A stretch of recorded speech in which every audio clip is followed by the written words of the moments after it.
ఇది కూడా కరెక్ట్ కాదు. ఇప్పుడు నేను తమిళనాడులో క్యాంపెయిన్ చేయవచ్చా?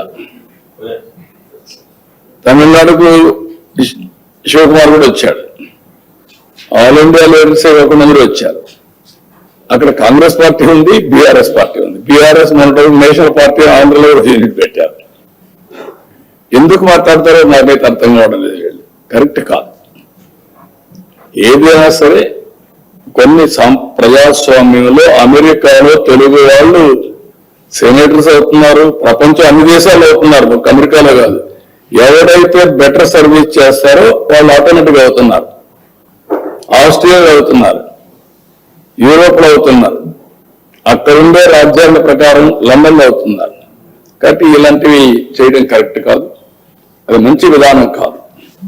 పోటీ పడవలసింది ప్రజా చైతన్యంలో పోటీ పడాలి, ప్రజలకు మెరుగైన సేవలు అందించాలి, వాళ్ళని ఎంపవర్ చేయాలి. ఇలాంటివి మాట్లాడి లేనిపోని ఐ కెన్ సే అనవసరంగా ప్రజల్ని విద్వేషం కూడా అన్నాను. విద్వేషాలు కూడా వీళ్ళు అనుకుంటాను అయిపో.